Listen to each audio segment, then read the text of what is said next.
है Contra voucher. इसके माध्यम से हम पैसा अकाउंट में जमा कर सकते हैं, निकाल भी सकते हैं, एक अकाउंट से दूसरे अकाउंट भी ट्रांसफर कर सकते हैं। कॉन्ट्रा वाउचर को खोलने के लिए go to gateway of Tally में जाना होगा। Account voucher, contra voucher F4 press करिए। कॉन्ट्रा वाउचर आपके सामने खुल जाएगा, जिसके माध्यम से आप आसानी से पैसा जमा भी कर सकते हैं, निकाल भी सकते हैं और एक बैंक से दूसरे अकाउंट में ट्रांसफर भी कर सकते हैं। और चैनल को सब्सक्राइब कर लें। तो कॉन्ट्रा एंट्रीज करने से पहले हम सबसे पहले एक बार कैश का बैलेंस चेक कर लेते हैं। उसके लिए हम यहाँ पे डिस्प्ले ऑप्शन पे जाते हैं, यहाँ पे हम एंटर की प्रेस करते हैं। उसके बाद हमें ऑप्शन मिलता है यहाँ पे अकाउंट बुक्स। अकाउंट बुक्स पे एंटर की प्रेस करते हैं। उसके बाद सबसे फर्स्ट ऑप्शन हमें मिलता है कैश और बैंक बुक्स। यहाँ पे हम एंटर की प्रेस करते हैं। जैसे हम एंटर की प्रेस करते हैं तो हम यहाँ पे देखेंगे कि हमारे पास कैश का बैलेंस 1 लाख रुपए शो हो रहा है। इसका मतलब हमारे पास 1 लाख रुपए कैश पड़े हुए हैं अभी। अब हम कॉन्ट्रा वाउचर में एंट्रीज करना चाहते हैं तो उसके लिए एस्केप की प्रेस करके पीछे की तरफ आ जाते हैं। अब कॉन्ट्रा वाउचर में एंट्री करने के लिए सबसे पहले हमें यहाँ पे अकाउंटिंग वाउचर्स पे जाना होगा। यहाँ पे हम एंटर की प्रेस करते हैं। अभी जो हमारे पास यहाँ पे वाउचर ओपन है वो ओपन है यहाँ पे हमारा पेमेंट वाउचर। अब हमें कॉन्ट्रा वाउचर को चालू करना है तो कॉन्ट्रा वाउचर में जाने के लिए हम यहाँ पे अब 4 की प्रेस करते हैं या माउस की सहायता से क्लिक करके भी हम कॉन्ट्रा वाउचर को यहाँ से चला सकते हैं। हम यहाँ पे अब 4 की प्रेस करके कॉन्ट्रा वाउचर को चला लेते हैं। अब सबसे पहले जो एंट्री हम इसमें करने वाले हैं वो करने वाले हैं हम बैंक में पैसा जमा कराने की। जब हम अपने ही बैंक अकाउंट में पैसा जमा कराते हैं तो उसकी एंट्री हम कॉन्ट्रा वाउचर में करते हैं। हम यहाँ पे स्पेस की प्रेस करते हैं। जैसे हम स्पेस की प्रेस करेंगे तो जो भी लेजर्स हमारे पास बने हुए होंगे वो हमें यहाँ पे शो कर देगा। अब हमें यहाँ पे शो कर रहा है हमारे पास 2 बैंक अकाउंट बने हुए हैं। एक आ रहा है हमारा ICICI बैंक अकाउंट और दूसरा आ रहा है हमारा SBI बैंक अकाउंट। तो जिस भी बैंक अकाउंट में हम पैसा जमा कराना चाहते हैं वो अकाउंट हम यहाँ से सेलेक्ट कर लेते हैं। हमने यहाँ से ICICI बैंक अकाउंट को सेलेक्ट कर दिया है। उसके बाद यहाँ पे हम एंटर की प्रेस करते हैं। अब हम यहाँ पे देखेंगे कि हमारा ICICI बैंक अकाउंट यहाँ पे शो हो चुका है और उसका करंट बैलेंस यहाँ पे हमें कुछ भी शो नहीं कर रहा है। मतलब ICICI बैंक में अभी हमारे पास कुछ भी बैलेंस अवेलेबल नहीं है। ICICI बैंक का बैलेंस हमारे पास अभी 0 है। अब हम ICICI बैंक में कैश जमा कराने वाले हैं तो यहाँ से हम कैश का लेजर सेलेक्ट कर लेंगे। यहाँ पे हम C की प्रेस करते हैं। जैसे हम C की प्रेस करते हैं तो यहाँ पे लिस्ट ऑफ लेजर अकाउंट के अंदर हमारे पास कैश अकाउंट शो हो जाएगा। यहाँ से हम एंटर की प्रेस करके कैश का लेजर सेलेक्ट कर लेते हैं। जैसे हमने कैश का लेजर सेलेक्ट किया तो हम यहाँ पे देखेंगे कैश का हमारे पास करंट बैलेंस 1 लाख रुपए यहाँ पे शो कर रहा है। जैसा कि हमने अभी कैश और बैंक बुक के अंदर जाके भी चेक किया था, वहाँ पे भी हमें कैश बैलेंस 1 लाख रुपए शो कर रहा था।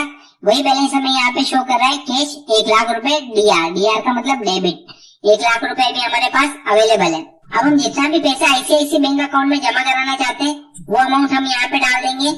हम 50,000 रुपए ICICI बैंक में जमा कराना चाहते हैं तो यहाँ पे हम 50,000 रुपए टाइप करके एंटर की प्रेस करेंगे।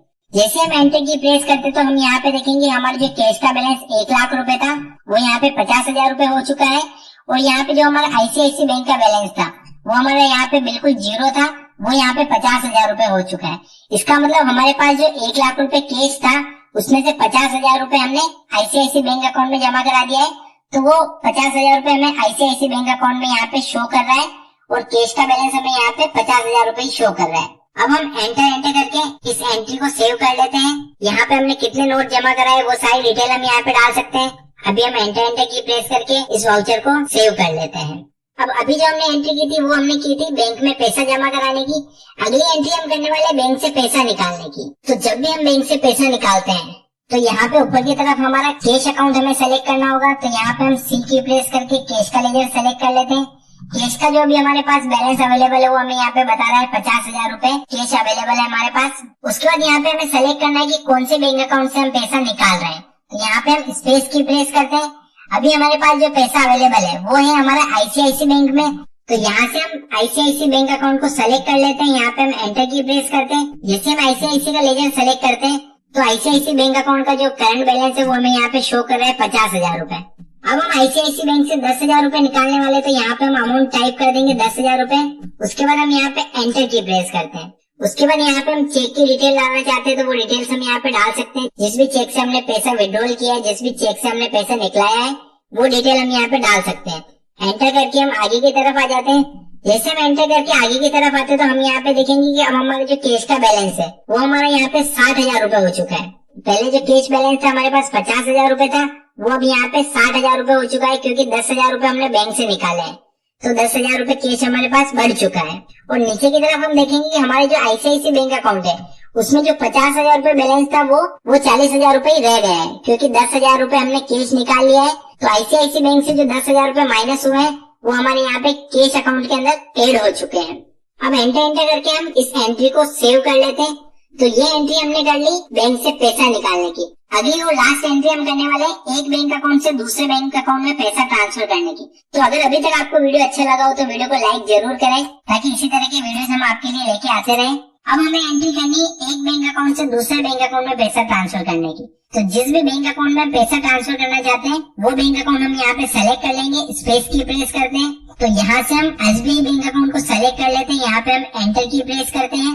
अभी जो एसबीआई बैंक का करंट बैलेंस आ रहा है, वो हमारा यहाँ पे 0 आ रहा है, बिल्कुल कुछ भी शो नहीं कर रहा है। कुछ भी बैलेंस हमारे पास अभी एसबीआई बैंक में अवेलेबल नहीं है। अब किस बैंक अकाउंट से हम पैसा ट्रांसफर करने वाले हैं, तो वो अकाउंट हम यहाँ पे सेलेक्ट कर लेंगे। हमारे आईसीआईसी बैंक अकाउंट में अभी बैलेंस अवेलेबल है, तो हम यहाँ पे आईसीआईसी बैंक अकाउंट को सेलेक्ट कर लेते हैं। उसके बाद यहाँ पे हम एंटर की प्रेस करते हैं। तो यहाँ पे हम देखेंगे कि हमारे पास आईसीआईसी बैंक में अभी 40,000 रुपए अवेलेबल है। इन्हीं 40,000 में से हम 20,000 रुपए एसबीआई बैंक अकाउंट में ट्रांसफर करने वाले हैं। तो यहाँ पे हम एंटर की प्रेस करके आगे की तरफ आ जाते हैं और यहाँ पे हम 20,000 रुपए टाइप कर देते हैं। यहाँ पे हम 20,000 टाइप करके एंटर की प्रेस करते हैं। उसके बाद यहाँ पे हम चेक डिटेल डालना चाहते हैं, तो वो डिटेल हम यहाँ पे डाल सकते हैं। उसके बाद जैसे हम एंटर की प्रेस करते हैं, तो यहाँ पे हम देखेंगे कि हमारा जो आईसीआईसी का बैंक बैलेंस 40,000 रुपए था, वो यहाँ पे 20,000 रुपए रह चुका है। और यहाँ पे जो हमारा एसबीआई बैंक अकाउंट 0 था, वो यहाँ पे 20,000 रुपए हो चुका है। मतलब आईसीआईसी बैंक में हमारे पास जो 40,000 रुपए थे, उसमें से 20,000 रुपए एसबीआई बैंक अकाउंट के अंदर ट्रांसफर हो चुके हैं। तो वो बैलेंस हमें यहाँ पे शो कर रहा है। अब हम ये सारा बैलेंस एक बार साथ में देखना चाहते हैं कि हमारे पास कितना बैलेंस किस बैंक में पड़ा हुआ है और कैश बैलेंस हमारे पास कितना है। तो उसके लिए हम यहाँ पे एंटर की प्रेस करके इस एंट्री को एक बार सेव कर लेते हैं।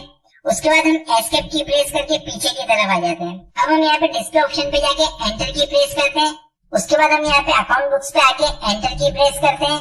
उसके बाद सबसे फर्स्ट ऑप्शन हमें शो कर रहा है कैश और बैंक बुक, यहाँ पे हम एंटर की प्रेस करते हैं। तो जैसे हम एंटर की प्रेस करते हैं, तो यहाँ पे हम देखेंगे कि हमारा जो कैश बैलेंस 1 लाख रुपए था, वो अब यहाँ पे 60,000 रुपए हमें शो कर रहा है। और यहाँ पे पहले हमारे पास बैंक बैलेंस शो नहीं कर रहा था, वो दोनों बैंक अकाउंट हमारे यहाँ पे शो हो चुके हैं। आईसीआईसी बैंक अकाउंट के अंदर हमारे पास 20,000 रुपए अवेलेबल है और एसबीआई बैंक अकाउंट में हमारे पास 20,000 रुपए अवेलेबल है। तो टोटल 40,000 रुपए हमारे पास बैंक में अवेलेबल है और 60,000 रुपए हमारे पास कैश अवेलेबल है। जैसा कि हमने पहले देखा, हमारे पास टोटल पैसा 1 लाख रुपए अवेलेबल है, तो वो 1 लाख रुपए ही अभी हमें यहाँ पे शो कर रहा है। केवल इसी पैसे को हमने बैंक अकाउंट में ट्रांसफर कर दिया है, बैंक में जमा करा दिया है, अपने एक बैंक अकाउंट से दूसरे बैंक अकाउंट में ट्रांसफर कर दिया है। तो इस तरह की एंट्रीज हमारी कॉन्ट्रा वाउचर के अंदर होती है, जब हम अपना ही पैसा अपने बैंक अकाउंट में जमा कराते हैं, या अपने बैंक अकाउंट से हम पैसा निकालते हैं, या अपने ही एक बैंक अकाउंट से हम दूसरे बैंक अकाउंट में पैसा ट्रांसफर करते हैं। तो उम्मीद करता हूँ कि आपको ये वीडियो समझ आया होगा। अगर वीडियो समझ आया तो इस वीडियो को लाइक जरूर करें, चैनल को सब्सक्राइब कर लें और अपने सभी